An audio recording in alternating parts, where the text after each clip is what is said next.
Speaker साहब बहुत शुक्रिया।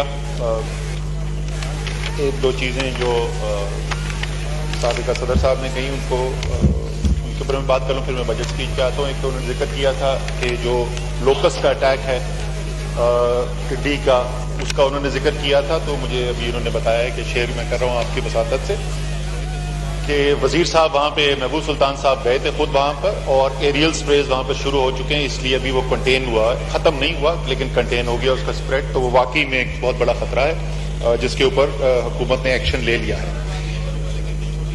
दूसरी चीज, मैं इस पर ज्यादा बात नहीं करूंगा लेकिन मैं छोटी सी सिर्फ इस पर जरूर कमेंट करना चाहता हूँ। जरदारी साहब ने कहा कि हिसाब किताब बंद होना चाहिए और पकड़ धकड़ बंद होनी चाहिए। अगर पकड़ धकड़ हो रही है सियासी इंतकाम के लिए तो वो ना मुल्क के लिए अच्छी है, ना जो कर रहा है, जो इंतकाम लेने की कोशिश कर रहा है उसके लिए अच्छी है। लेकिन स्पीकर साहब, जजा और सजा का निजाम अल्लाह ताला का निजाम है। अल्लाह ताला भी कहता है कि जो नेक काम करेगा उसको उसका भी सिला मिलेगा और जो गुनाह करेगा उसको उसकी भी सजा दी जाएगी। अल्लाह ताला की सजा और जजा तो अल्लाह ताला के यहां होगी, नाचीज बंदों को उससे ताल्लुक नहीं।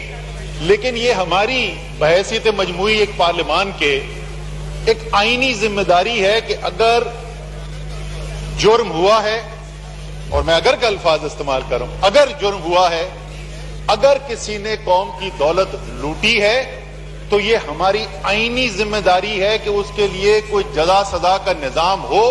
ये सियासी हिकमत अमली के तहत नहीं हो सकता। ये क्योंकि मेरी सियासत इससे फरोग होती है, तो इसलिए हमने इधर ही फ्लोर पे देखा हुआ, हमने बैठ के सुने हुए तमाशे। एक ऑनरेबल सीनियर मेंबर खड़ा होता है, बोलता है मेरा मुंह ना खुलवाओ, मुझे पता है तुमने क्या चोरी की हुई है। दूसरा खड़ा होकर जवाब कहता है मेरा मुंह ना खुलवाओ, हमें पता तुमने क्या चोरी की हुई है। और तीसरे दिन दोनों खड़े होकर कहते हैं जमहूरियत की खातिर हम खामोश रहेंगे। ये जमहूरियत नहीं है सर, जमहूरियत कानून की हुक्मरानी होती है। तो मैं सिर्फ एक छोटी सी बात ये करना चाहता था। अब बजट के ऊपर आते हैं। सबसे पहले मैं थोड़ा सा मुख्तसरन, बिकॉज ये जरूरी है बजट समझने के लिए और हुकूमत ने क्या इकदाम किए वो समझने के लिए कि तनाजुर उसका समझा जाए। बिल्कुल मुख्तसर सी मैं बात करूंगा, बहुत तफसील में नहीं जाऊंगा, पहले तफसीली बात भी हो चुकी है। देखिए, जिस तरह के एक इंसान को कई बीमारियां लाक हो सकती हैं, उसमें से कुछ जो है वो मोहलक भी हो सकती है, कुछ ऐसी होती हैं जो मोहलक नहीं होती। तो जो मोहलक बीमारी है उसका पहले हल किया जाता है। मईशत भी ऐसी है, मईशत को भी मुख्तलिफ बीमारियां लग सकती हैं, और इस वक्त भी जो है एक सूरत हाल ऐसी है कि कई मसाइल हैं मईशत के अंदर, पिछले 30 साल से चले आ रहे हैं, बढ़ते चले गए हैं। लेकिन एक मोहलक बीमारी थी जो इस मईशत को लाक थी जिस वक्त हमने तहरीक इंसाफ की, और वो बीमारी है वो बैरूनी खसारा हमारा। मुझे भी यहाँ सलीम मांडवी वाला नजर आए थे बैठे हुए।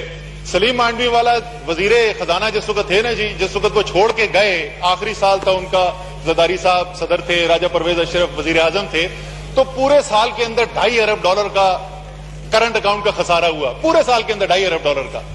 और जिस वक्त हमें हुकूमत मिली तो उससे पहले 3 माह में औसत खसारा जो है वो $2.035 अरब माहाना चल रहा था। ये मोहलक बीमारी थी। स्टेट बैंक ऑफ पाकिस्तान एलसीआं बंद कर रहा था, लोगों की रेमिटेंसेज रोकी जा रही थी बिकॉज पैसे नहीं थे। ये पहले भी मैं बता चुका हूं, जो स्टेट बैंक को जखायर थे और जो स्टेट बैंक ने कलील मुद्दत के उसके अगेंस्ट कर्जे लिए हुए थे, जो स्वैप्स रन किए हुए थे, फॉरवर्ड्स किए हुए थे, अगर मैं उनको नेट निकाल लूं, जो कुल बचता था वो उस वक्त जो जारी खसारा था उसके 20 दिन के बराबर था। 20 दिन। ये मोहलक बीमारी हमें छोड़ के गए थे मुस्लिम लीग नून की हुकूमत वाले। उस बीमारी के इलाज का सिर्फ 2 ही तरीके होते हैं। सादा सी बात है, मैं टेक्निकल डिटेल में नहीं जाऊंगा। क्यों है जी? तलब ज्यादा है, रसद कम है, और जो उनका फर्क है वो दरामदाद जो हो रही है उसे पूरा किया जा रहा है। या आपने तलब कम करनी है या रसद बढ़ानी है। आपने कम वक्त के अंदर फौरी तौर के ऊपर सिर्फ तलब कम की जा सकती है, रसद बढ़ाने में टाइम लगता है।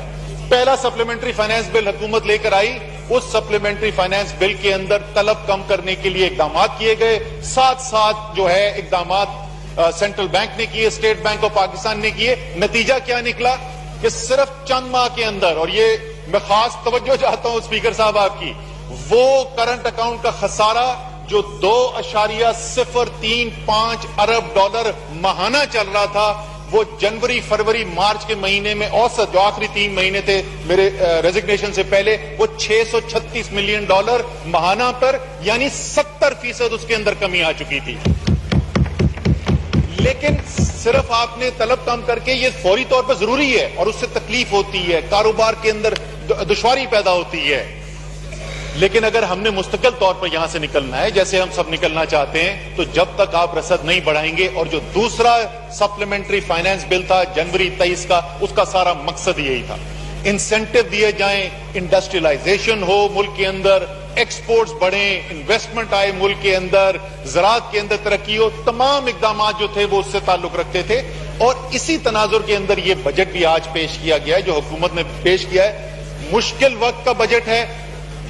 جس ٹیم نے, اکنامک ٹیم نے یہ بجٹ بنایا ہے, میں ان کو خراج عقیدت پیش کرنا چاہتا ہوں کہ اتنا بڑا چیلنج سامنے رکھتے ہوئے انہوں نے اپنی بہترین کاوش کرنے کی کوشش کی ہے. کچھ تجاویز میں اس کے اندر دینا چاہتا ہوں, اور یہ تجاویز جو ہیں وہ جو بنیادی اصول میں نے آپ سے پہلے بات کی تھی کہ آپ نے طلب تو کم کرنی ہے لیکن ساتھ ساتھ رسد بڑھانا بھی بہت ضروری ہے. اور سب سے اہم چیز یہ ہے کہ جب یہ ہو رہا ہو, جب اس مشکل وقت سے گزر رہے ہوں, تو ہم پوری کوشش یہ کریں کہ جو ملک کا وہ طبقہ جس کے پاس سب سے کم سکت ہے اس بوجھ کو برداشت کرنے کی, اس کو جتنا بچایا جا سکے بچایا جائے. اور میں یہاں تک جاؤں گا کہ جو غریب ترین ہے اس کے لیے تو کرنا ہی ہے, اس کے لیے تو اقدامات لینے ہی ہیں, لیکن ان مشکل حالات کے اندر آج جو سفید پوش ہے, جو متوسط طبقہ ہے, اس کے اوپر بھی ہم نے کوشش کرنی ہے کہ کم سے کم بوجھ ڈالا جائے. انہی بنیادی اصولوں کے اوپر میں آپ سے کچھ گزارشات کروں گا. پہلی چیز جی, ہم دیکھتے ہیں بزنس کے پوائنٹ آف ویو سے جو ساری کوشش ہے, جب تک آپ اپنی ایکسپورٹس نہیں بڑھائیں گے, جب تک آپ کی دار و مدار بیرونی قرضوں سے ختم نہیں ہوگا, اور ایک ہی طریقہ اس کو ختم کرنے کا کہ باہر سے جو آمدنی آ رہی ہے ہمارے پاس وہ بڑھے, جب تک آپ اس کو نہیں بڑھائیں گے, آپ یہ بین الاقوامی طاقتوں کے اوپر جو آپ کا انحصار ہے یہ ختم نہیں ہو سکتا. اس کے اندر بڑی پیش رفت ہوئی ہے, سستی بجلی دی گئی, سستی گیس دی گئی, ان کی لیکوڈیٹی کے پرابلم سالو کرنے کی کوششیں کی گئی. اس وقت کے اندر یہ جو 1125, اور مجھے سمجھ میں آتی ہے یہ زیرو ریٹڈ کا جو ایف بی آر چیئرمین صاحب اقدام کرنا چاہتے ہیں کہ ڈومیسٹک سیلز جو ہو رہی ہے